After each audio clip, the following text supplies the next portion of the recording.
D.L. Hughley breaks the news. CNN, Saturday night at 10, Sunday night at 11. I know I was at the inauguration for President Obama, but I couldn't stop thinking about George W. Bush. Here with me now to talk about Bush is conservative strategist Kellyanne Conway and political satirist Will Durst. How you guys doing? All right. Oh, man, got that out. I was at the inauguration, and when we were leaving to go to one of the events, we drove past this. And it's a 50-foot blow-up doll of George Bush, and people were throwing shoes at it. And it was cold. They were using their own shoes. And I felt bad about that it has devolved to this. I'm glad that of the 1.9 million people who went to the inauguration, there were about 40 throwing their shoes. So that's a good thing. That is a very self-selected group of idiots who don't recognize how un-Obama that is. I mean, Barack and Michelle Obama have been very gracious towards the Bushes, and the Bushes have been very gracious towards them. Not only is it just sort of uncouth and uncool, but it's also very un-Obama. I mean, he's the one saying, everybody unify, everybody get together, the past is the past. And I think if I saw the frustration. Oh, of course. Wait, and there's great frustration among conservatives too, believe me, and I've been very outspoken about that. Not as much as amongst liberals. No, but I will say this, that when the 1.5 million people, and this was true, the best, when he came on stage, the most respectful thing that they could manage was to be silent. Yes, not everyone was, but most people booed. But that's good, because my grandma taught me if you can't say anything nice, don't say anything. But I think that it was the first time he had to be in front of the American electorate, a large percentage of the American electorate, and you could tell that he looked uncomfortable to me. It looked like, wow, how do I? You could see that people were effusive about one man and not as effusive about another, and that had to say something.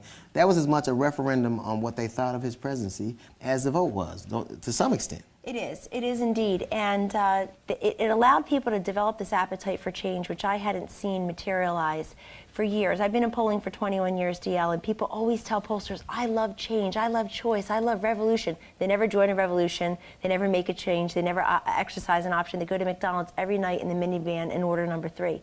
All of a sudden, change is real. But it wasn't just Bush, it was the entire Republican Party. I mean, the Republican brand itself was about as popular as skunk-flavored pudding at the point. I mean, there were 3 special elections that they lost in a row leading up to this election. So a lot of people... 3 since he was elected. But anyway, I can't disagree with you about the brand. A lot of people saw this happening, and Bush's approval rate just kept getting lower and lower, and he was about right around stomach cramps when he left. I'm struck by this notion that the Bush... I can't even call them administration anymore, but the Bushies are trying to make this comparison between him and Truman, how Truman left with these low approval ratings and how. But I'd like to read an excerpt of a column I read in Wall Street Journal. This is an op-ed piece by Thomas Frank, and he said, faced with communist invasion of South Korea for one thing, Truman did not make his stand against some uninvolved country as Mr. Bush did with Iraq after 9/11. What's more, Truman fought Joe McCarthy and the other demagogues of his day. I don't understand how they could honestly make a comparison between him and Truman. Well, you know how bad Bush was?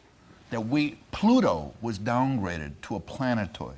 So not only did he invade the wrong country, not only did the economy sink like a stone, we lost a planet on his watch. 11% of the solar system, people, I don't know a lot, but that's not good.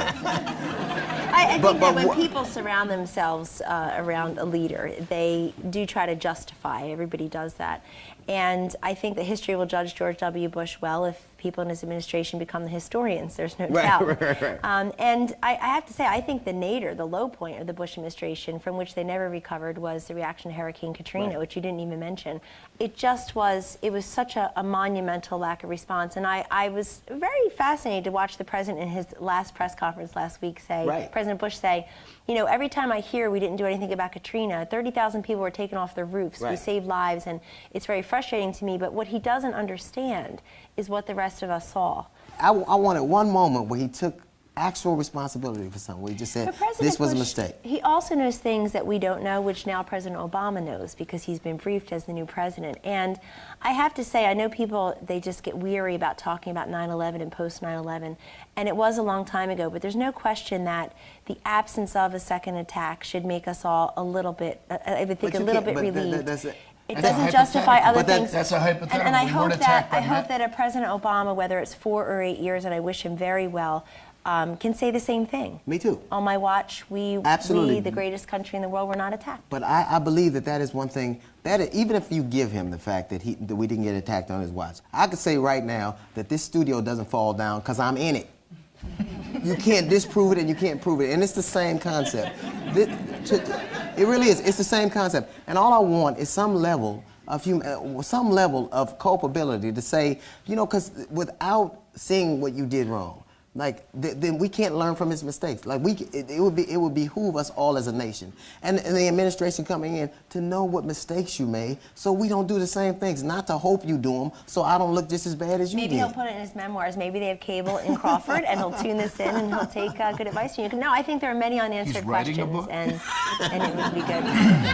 We have Will Durst and Kellyanne Conway. Give them a big round of applause, everybody.